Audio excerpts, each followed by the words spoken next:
Hai guys, kembali lagi bersama saya RAT Ahi di season Obus, obrolan usai lulus sekolah.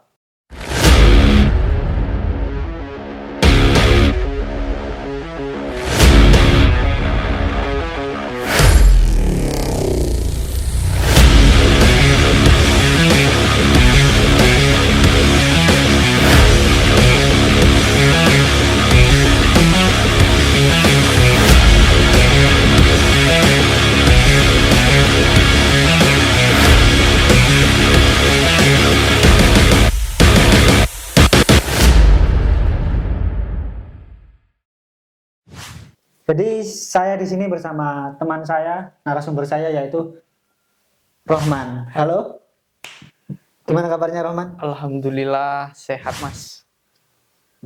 Sehat. Ngomong-ngomong, apa ini sibuke? Sekarang ini sibuk ngembangkan usaha ya mas ya. Apa itu usahanya? Aku dek bidang desain sekaligus percetakan. Jadi kalau ada yang pesen desain di aku itu bisa sama cetaknya. Kan sebelumnya aku di desain aja, cetaknya Oke. enggak. Nah, ngomong-ngomong nih, saat durungnya kamu ndek desain, buka percetakan, bisnis, mari lulus sekolah itu kamu lapo? Yo sing pasti bingung yo. Bingung, lapo bingung? Bingung karena stok uang saku wis gak dikei. Nah, Terus nggak ada uang saku lagi istilahnya gitu. iya sih emang. Nah, terus ngatasi ben duit-duit iku piye carane? Ngatasinnya pasti mikir ya. Sing Hmm. pertama itu mikir, kemudian memanfaatkan peluang. Dan Hmm. waktu itu peluangnya musim layangan. Hmm. Akhirnya aku punya duit uang 5.000, ya wes tak gawe tuku bahan. Akhirnya tuku 3.000, sisa 2.000 kan. Ya wes Hmm. mulai produksi sekitar 5 piece tok. Dan iku pun sing laku cuma loro. Sedino. Sehari, hari pertama. Iku berlaku sampai berapa hari? Oh, mulai peningkatan ini di hari ke-5 sampai ke-7. Iku bisa menghasilkan berapa yang terjual? 30. Sampai 30. Dan yo nggak terlalu mahal sih. Zaman itu harga layangan sekitar 1.500 per biji. Zaman itu. Nah, setelah layangan habis masanya, Mm-mm. nah itu gimana? Nah, itu. Jadi kan koyo kita sebagai penjual ini harus pandai-pandai melihat pasar. Hmm. Musim layangan aduan wis gak musim, pindah ke layangan sing produk variasi lah. Hmm. Kalau wong Jawa ngomong iki gapangan. Oh, Ngono. kan. Jadi mulai dodolan iku, mulai belajar gawe, mulai teko pring sik utuh iku dibelah dhewe sampai dadi layangan dan harganya juga lumayan. Waktu itu sekitar 35 sampai 75.000 per biji. Kan lumayan ya. Satu Berapa layangan. berapa kali tuh cuan? Oh, 10 kali dari harga modal. Nah, oke. Layangan udah itu total berapa bulan? Kurang lebih berlangsung 1,5 sih. 1,5 bulan. Enggak sampai 2 bulan. Hmm. Soalnya momennya cepet. Hmm. Iya, iku makanya harus pandai-pandai memanfaatkan peluang. Karena kan enggak datang 2 kali toh. Hmm. Lah lepas peluang itu sih enggak apa sih, Mbok? Garap terusan. Putar otak, Hmm. usaha yang lain. Misalnya waktu itu layangan wis enggak musim.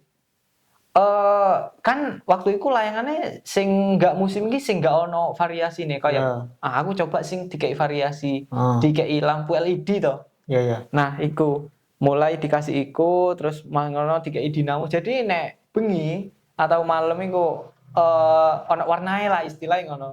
Jadi ya pokoknya bentuknya tetap ditambah variasi gitu aja sih. Oke. Nah, kan layangan wis entek wis musimnya wis gak enak. Wis gak ono. Nah, itu apa sing dilakoni? Waktu itu aku diajak Faris. Iya dan kawan-kawan sih, karo kakak kelas pisan merantau ke Solo. Oh, iku kemamoro dicek yo enek channel apa piye? Ada channel Dari dari sekolah rekomendasi sekolah. rekomendasi. Jadi waktu itu setelah musim layangan wis entek, ya wis merantau lah. Cuman yo nggak segampang itu. Hmm. Pasti ono step by stepnya. Jadi yo nggak moro-moro langsung gas ngono nggak. Cuman dipersiapkan sih koyo to sangune apa nih segala macamnya. Cuman yang pasti yang pertama itu jangan pernah takut Oke, untuk memulai. siap. Karena kan merantau iki menurut aku hal yang baru kan. Ya wes aku yang penting yakin niatnya apa, tujuannya apa, jelas berangkat. Nggak Nah, pikir panjang. di Solo itu ikut apa? Ikut PT tapi itu di counter. Oh, counter cabang ibaratnya. Iya, cabang anak cabangnya. Oke. Kurang lebih koyo ngono lah. Nggak ada sana sebagai apa di counter? Kalau pertama sebagai FL. Apa? FL mari ngono dadi nganu marketing. Seperti. Mari marketing dirapel dadi desain. Nah, Jadi kerjaannya ini serabutan, tapi UMR. ya, jadi desain mau. Berarti ke awal mula buka percetakan, guys. Ya awalnya teko kono sih. Kan sebelumnya itu aku wis open jasa desain, tapi Oh, wes. dek foto. Ngono, dek foto terus kan pakai HP toh waktu itu. Nah, waktu dek Solo ono laptop Ventaris. Ya wis mulai tak manfaatkan belajar Corel Draw, belajar iki segala macem. Dan waktu itu juga dikei kesempatan jadi desainer ya wis laptop iku apa jare iku ngono. Dipasrahi lah istilah kasari. Ya wis Autodidak berarti ya? otodidak. Yo kan ono YouTube sih, ono banyak hal lah intinya nggak ada kata telat untuk belajar. Ya, itu sebenarnya meskipun kita kuliah, sekolah jurusan apa, kalau bekerja itu nggak melulu sesuai harus sama dengan jurusan. Nah, Karena semua bisa dipelajari yes. selama ada kemauan. Sebenarnya jurusan itu gak pengaruh sama pekerjaan. Tinggal kita kerjanya mau ngapain gitu aja. Dan niat pasti kok. Ya, ya mungkin jurusan itu cuman buat bekal aja. Bekal sih.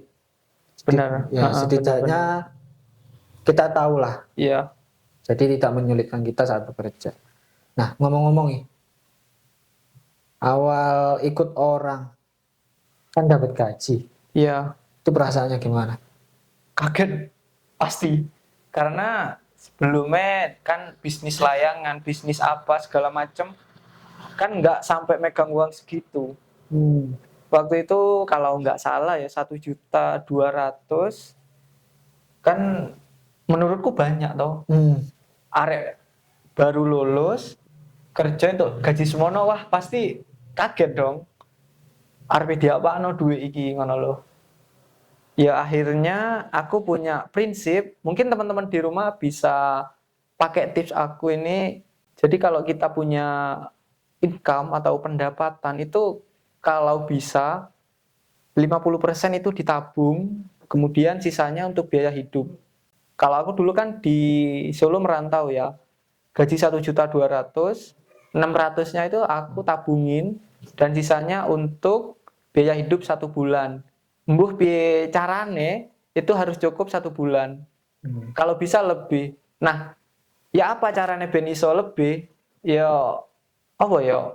Cari ceperan. Kalau bahasaku cari ceperan. Iya, cuan. Ya, cari cuan dari penghasilan lain.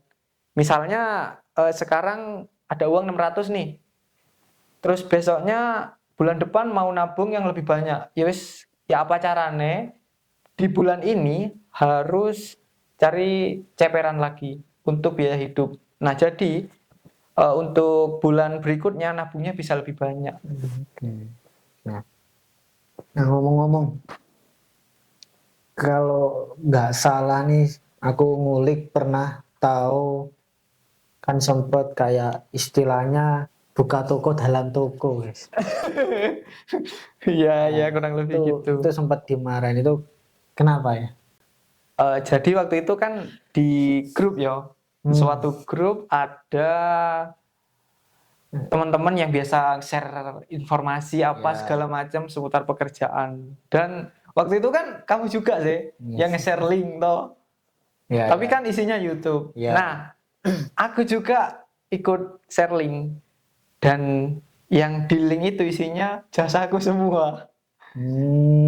Jadi beda tujuan pokoknya. Kalau nggak salah dulu ada 3 orang, tapi yang kena marah aku toh. Jadi kenapa dia marah? Sudah pasti tahu isinya apa. Nah, kan pasti orang-orang yang lain ada di grup itu pasti penasaran. Iki nyapa sih kok dimarahin? Ya, ya. Kan pasti Kepo. timbul rasa penasaran kan Ya. yo. Secara tidak langsung linkku yang tadi itu diklik. Ya tahu. Dan tahu yang pasti isinya. Dah, mulai dari situ aku mulai terkenal, orderan mulai banyak. Intinya meledak lah. Itu berlaku sampai berapa lama? 3 bulanan, nggak lama sih. Mulai dari situ kan, ya pendapatanku lumayan dari order desain. Bisa sampai lebih gaji? 2 kali bisa. Makanya dulu, Guys. dulu aku kan kalau di PT itu kalau ada barang hilang, kemudian intinya ada kehilangan itu kan potong gaji toh. Nih, kalau boleh tahu, kenapa bisa berani keluar dari zona nyaman? Kan udah dikasih tempat, makan, gaji, yang sudah pasti tiap bulan dapat nih. Nah, itu kenapa kok berani keluar dari sana untuk putuskan resign? Yang pertama aku itu orangnya tidak suka hal yang formal. Jadi terus aku ya apa ya kalau harus rapi harus gini itu aku nggak suka. Dan aku juga nggak suka disuruh-suruh. Nih, pada dasarnya seniman kan? Ya, Aku lah hasilnya. anu meneh ya, anu meneh. Ya kan nggak masalah sih. Gak apa ya, gak apa wes. Iya nggak maksudnya kan dari anu kan nggak masalah sih. Ya terus saya. Enggak maksudnya pertanyaannya dibaleni mana? Enggak kan dikat iso. Kenapa ini bisa berani untuk keluar dari zona nyaman yang bahwasannya udah dikasih makan, gaji, tempat untuk setiap bulannya, Fasilitas lengkap lah ya ya, istilahnya. nah itu kenapa kok berani untuk keluar dan putuskan resign? Yang pertama ini aku nggak suka hal yang formal dan aku nggak suka disuruh-suruh. Pokoknya aku nggak suka sing rapi-rapi ngono nggak suka. Kan formal toh kalau kerja Ya. dek anu. Terus aku yang kedua sudah tembus target juga. Ya, Jadi kan? aku pengen beli sesuatu udah kecapai gitu. Jadi ya wis putuskan resign. Tembus target ya karena itu ya udah 2 kali gaji soalnya. Iya, alhamdulillah. Nah, setelah resign ini, kenapa kok apa? Kan setelah resign, yang awalnya udah dapat orderan, resign, otomatis kan buka sendiri. Iya. Itu gimana perjalanannya setelah buka sendiri? Perjalanannya Ada pemasukan langsung atau masih ya lontang-lantung gimana? kalau setelah pertama kali resign yang pasti sudah berpikir aku mau fokus ke dunia desain yang intinya berkaitan dengan seni yo. Kan yo tahu sendiri kan aku Ya, kayak apa. Terus dicoba mulai hari pertama, hari kedua yo nggak semudah sing dibayangkan. Kan sebelumnya sudah punya channel lah istilahnya, punya kenalan banyak, terus terjun bebas. Ya marketnya beda kan. Ya. Kalau dulu di Solo sudah banyak kenalan, banyak langganan, kemudian pulang ke Banyuwangi mulai lagi dari nol lagi. Hari pertama, hari kedua itu belum dapat orderan. Yo santai aja sih, masih hahaha. Karena duit tabungan. Bener. Terus. Kemudian hari ke-10 iku oleh orderan teko Solo dan ya wis dari situ mulai jalan punya Instagram baru yang difokuskan ke jualan, akhirnya ya mulai berkembang sampai sekarang. Tapi semua melalui proses yang pasti, nggak ada yang instan. Nggak seinstan yang kayak mie instan ya. Nah, kerja ikut orang berapa tahun? Ikut orang yang di mana dulu ini? Ya, yang di Solo itu. Yang di Solo 2 tahun. Ya, lalu Kerja di suatu tempat di Glenmore itu 2 tahun. Itu apa? Sama di percetakan. Jadi percetakan itu aku belajar banyak hal dan banyak ilmu. Kan kalau dulu di counter itu aku belajar marketingnya. Ya. Tentang ini itu dan segala macamnya. Intinya marketing percetakan dan marketing ponsel itu beda banget. Marketnya juga beda. Ya, Cuman satu hal yang nggak itu harus berani ngomong di depan orang. Ya, benar. Jadi apa ya guys? Kalau kita punya keahlian tapi nggak bisa menjual, itu percuma. Benar. Sebagus apapun karyanya kalau nggak bisa marketing, ya wis podo ae gak iso payu. Nggak ada pemasukan guys. Benar. Nah, itu harapan untuk Rahman ini. Apa ke depannya? Kalau harapanku sih nggak muluk-muluk ya. Yang pertama itu aku pengen punya studio sendiri. Karena sekarang ini masih jadi satu sama ruang tamu. Jadi kan nggak enak toh. Kalau misalnya jadi satu itu kayak misalnya ada tamu, kalau ada apa kan nggak enak, nggak fokus. Sedangkan di situ kadang bentrok gitu loh, ada tamu, ada pelangganku. Jadi ya apa ya? Ya kan malah enak, tamunya kok langsung order. Iya kan tamunya orang tuaku, bukan tamuku sendiri. Jadi apa ya? Kayak nggak enak gitu mau ngobrol, kayak mungkin pelangganku sungkan apa gitu. Iya. Enak-enak ngomongan nomor krek. Iya gitulah. Pokoknya pengennya punya studio sendiri, punya tempat sendiri. Jadi biar nggak jadi satu sama ruang tamu. Cuman bukan berarti kalau tidak punya apa-apa tidak berani untuk memulai. Justru dari situ harus berani memulai. Ya.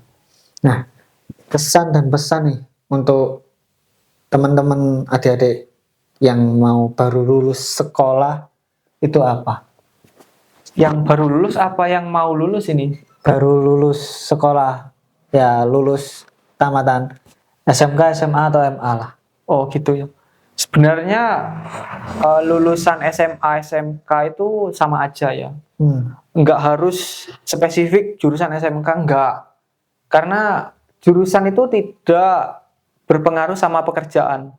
Misalnya aku nih, dulu jurusannya TKJ, tapi sekarang pekerjaannya jadi desain. Kan nggak nyambung loh dari jaringan ya, ke desain. Multimedia. Nah, harusnya gitu. Cuman semua itu bisa dipelajari. Kalau kita terbiasa loh ya. Memang harus dibiasakan sebenarnya. Itu motivasi untuk diri sendiri dan untuk orang lain. Sebenarnya motivasi itu datang dari diri sendiri yo. Kita maunya bagaimana, maunya apa. Kalau aku pengennya punya usaha sendiri, intinya punya bisnis sendiri. Kan makanya aku bilang barusan, jurusan itu tidak mempengaruhi pekerjaan. Siap. Kalau boleh tahu nih, Instagram atau mungkin ada channel YouTube-nya boleh disebutkan, nanti bisa saya tampilkan di deskripsi. Untuk channel saya yang di YouTube @inifoto01, untuk Instagramnya inifoto01 juga sama. Di situ juga banyak beberapa portfolio aku, kalian bisa follow dan subscribe di @inifoto01. Oke, terima kasih Rohman. Ya, sama-sama. Teman-teman jangan lupa like, komen, dan subscribe. Saksikan obrolan Obus untuk episode selanjutnya. Terima kasih. Bye-bye. Bye.